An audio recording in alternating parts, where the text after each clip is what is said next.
Hi friend, welcome to my channel. আজকে ভিডিওটি খুবই একটি ইন্টারেস্টিং ভিডিও, মিস করা যাবে না কিছু মতেই। এই ফেসবুক ইনস্টাগ্রাম খুললে যে ভাই বোনের ঘটনাগুলো ভাইরাল যাচ্ছে, সেগুলোই আজকে দিদিটি পুরো ঘটনাগুলো বলবে আমাদেরকে। চলো শুনে নিই। ইতিমধ্যে তোমরা সবাই একটা ভিডিও অলরেডি দেখে ফেলেছো। তো ওইটুকু ভিডিও দেখে আমার মনে হয় না কিছু বোঝা যায়, তাই আমি তোমাদেরকে কিছু বলতে চাই। তো কিছু বলতে চাই মানে সেই দিনের ঘটনাটাই বলবো। আহ আমি চাইনি এইভাবে সোশ্যাল মিডিয়া করতে। তো যেখানে আমার নিজের ভাই আমার কথা ভাবলো না, তো সেখানে আমি আর ভেবে কি করব, তাই না? তো যাই হোক, সেটাও পরের কথা। মেন ঘটনাটা একটু আমি তোমাদেরকে বলতে চাই। সবটাই এ টু জেড এবার মানে এখন তোমরা আমাদের ওই দিনের ঘটনাটা জানতে পারবে। তারপরে তোমাদের আমার মনে হয় আমিই পারবো তোমাদের মনের সমস্ত কৌতূহল এ টু জেড প্রথম থেকে শেষ পর্যন্ত, কোথা থেকে ঝামেলার সূত্রপাত, কোথা থেকে কি, আর এদের মধ্যে আমি কতটুকু ইনভলভ, তো সবটাই তোমরা জানতে পারবে। সেটা আমার কাছ থেকে না, এর মধ্যে আমি একটা মাধ্যম রাখবো, সেই মাধ্যম থেকে তোমরা জানতে পারবে। সেটা খবরের চ্যানেল হোক, যে যাই হোক, সেই মারফতে তোমরা এ টু জেড সবটা জানতে পারবে। একতরফা কথা শুনে তো কিছু বোঝা যায় না। আমি আমার মতো করে বলবো, যার সম্পর্কে বলবো সে তার মতো করে বলবে। তো এইভাবে শুনে কখনো কোনোদিনও বোঝা যায় না। তাই আমি চাইছি যে একটা মারফত মিডিলে থাকুক, যে দুজনার কথাই মানে একটা ভিডিওতে দুই তরফের কথাবার্তাই থাকবে। তো এর মধ্যে আমি কতটা ইনভলভ বা কতটা আমি দায়ী বা কতটা কি, সেগুলো তোমরা বুঝতে পারবে। তো সেটা পরের ব্যাপার। এখন যেটা মেন বলার, সেটা হচ্ছে আমি এই দিনের ঘটনাটা বলবো। ভিডিওটা তোমরা ভালো করে দেখলে বুঝতে পারবে যে একটা কথা ওখানে বলা হয়েছে। মানে ক্যামেরাটা তো সাথে সাথে অন করা হয়নি, তার আগে আমাকে ফোর্স করা হয়েছিল যে হ্যাঁ, মানে বিভিন্ন কথা নিয়ে আর কি, কথা কাটাকাটিতে তখন এরকমটাই বলা হয়েছিল যে হ্যাঁ, তোর বর তো ঘুষ পেয়ে চাকরি পেয়েছে।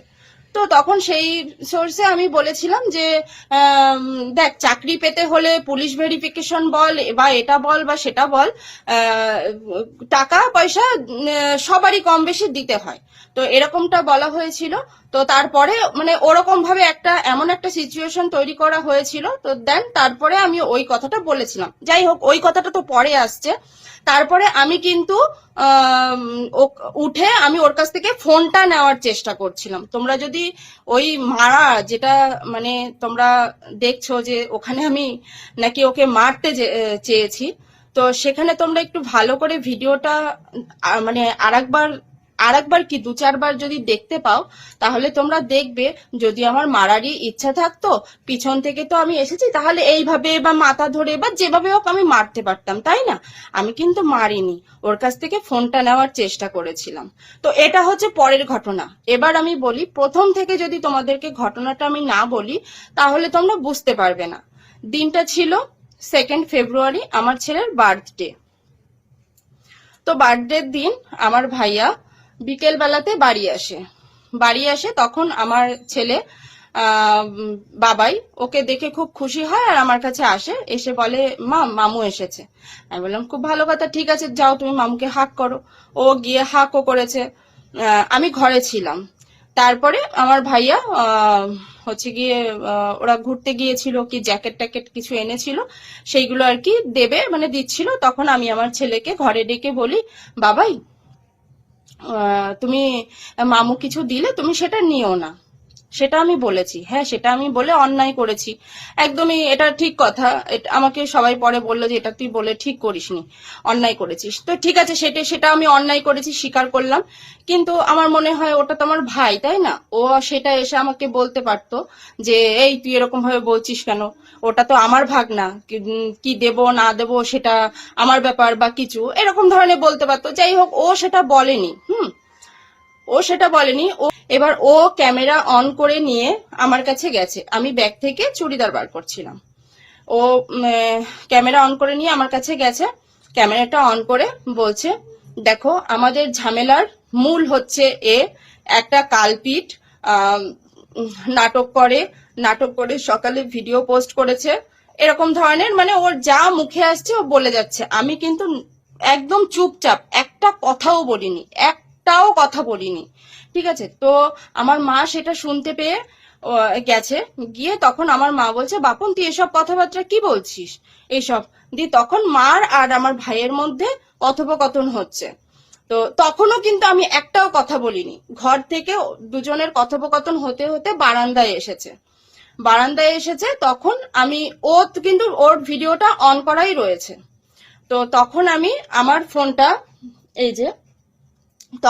আমার ফোনটা আমি ওরকম ভাবে অন করেছি, ঠিক আছে। কিন্তু আমার তখন মাথায় ছিল না যে ভিডিওটা অন করতে হবে। আমি জাস্ট ক্যামেরাটা অন করেছি। ক্যামেরাটা অন করার সাথে সাথে ও দৌড়ে এসে আমার হাত থেকে আমার ফোনটা কেড়ে নিল।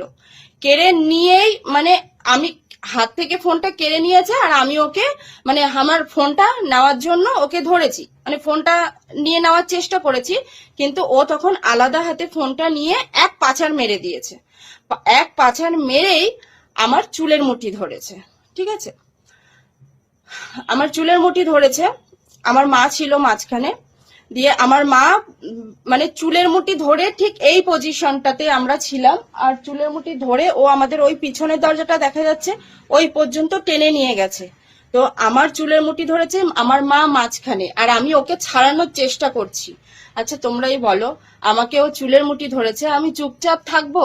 কিন্তু সত্যি মা কালীর দিব্যি বলছি, আমি ওকে ওর গায়ে মানে ও চুলের মুঠি ধরেছে বলে যে আমি ওকে মারবো বা কিছু, মারিনি। কিন্তু আমি আমাকে বাঁচানোর জন্য হয়তো ওকে ছাড়াতে চেষ্টা করেছি, তখন আমার নখের আঁচড় ওর এখানে লেগেছে, ঠিক আছে। আমার নখের আঁচড়টা ওর এখানে লেগেছে। আমার মা আমাকে ছাড়াতে পারছে না, মানে ও চুলের মুঠি ধরে এমন ভাবে নিয়ে গেছে টানতে টানতে, আমার মা ছাড়াতে পারছে না। তখন আমার দিদা বাইরে ছিল, আর মানে বাইরে এক কাকিমা ছিল, পাশের বাড়ির এক কাকিমা ছিল। তো সেই কাকিমাকে ডেকেছে, কোনি মেয়েটাকে মেরে ফেলবে, তুমি তাড়াতাড়ি এসো। দিয়ে সেই কাকিমা এসে আমাকে ছাড়িয়ে ওকে ঠেলে দিয়েছে। দিয়ে আমার তো ওই অবস্থা, এবার ওকে ঠেলে দিয়েছে, ও বাইরে গিয়ে উঠোনে দাঁড়িয়েছে, আর আমি এখানে মানে ওখান থেকে ফিরে এসে আমার ফোনটা তুলেছি। আমার ফোনটা তুলে দেখি আমার ফোনটার এই অবস্থা, এই যে দেখতে পাচ্ছ ফোনটা ব্যান্ড হয়ে গেছে, ঠিক আছে। তো ফোনটা যখন আমার এই অবস্থা দেখলাম, তখন আমার আর মাথা ঠিক নেই। তখন আমি মানে অঝরে কান্না করতে করতে আমি বাইরে দিয়ে যাচ্ছিলাম, তখন আমার দিদা বটিতে করে রসুন পেঁয়াজ এসব ছাড়াচ্ছিল। তো তখন আমি আমার হাতের সামনে ওখানে বটিটা পেয়েছি, বটিটা নিয়ে গেছি ওখানে, মানে উঠোনে গিয়েছি। কিন্তু বটিটা নিয়ে এরকম কোনো কথা বলিনি যে তোকে শেষ করে ফেলবো বা কিছু। বটিটা জাস্ট আমি রাগের মাথায় তুলতে হয় আমি তুলেছি, মানে বটিটা আমি জাস্ট রাগের মাথায় তুলেই ফেলেছি, ঠিক আছে। বটিটা তুলে নিয়ে এক হাতে আমার বটিটা রয়েছে, আর এক হাতে আমার ফোনটা। বটিটা নিয়ে মানে ওখানে গিয়ে আমি আমার বাবাকে বলছি, বাবা দেখো আমার ফোনটার কি অবস্থা করেছে। হ্যাঁ, ওর টাকার কোনো দাম নেই, তার মানে কি আমার টাকারও কোনো দাম নেই? এই বলে মানে আমি আমার বাবাকে ফোনটা দেখাচ্ছিলাম। ও আমার থেকে অনেকটা দূরে, ও তখনও ভিডিও করছে, ঠিক আছে। ও তখনও ভিডিও করছে, আমি যে বটি নিয়ে হাতে গেছি সেই ভিডিওটাও ওর কাছে আছে। তোমরা আস্তে আস্তে সবই হয়তো দেখতে পাবে। এরকম একটা ভিডিও শেয়ার করেছে যখন, ওটা করবে না? অবশ্যই করবে, ঠিক আছে। তো এবার দিয়ে তখন আমার পাশের বাড়ির কাকি আমার হাত থেকে বটিটা নিতে গিয়ে মানে বটিটা একটু সাইড হয়ে গিয়ে কাকির এখান থেকে কেটে গেছে।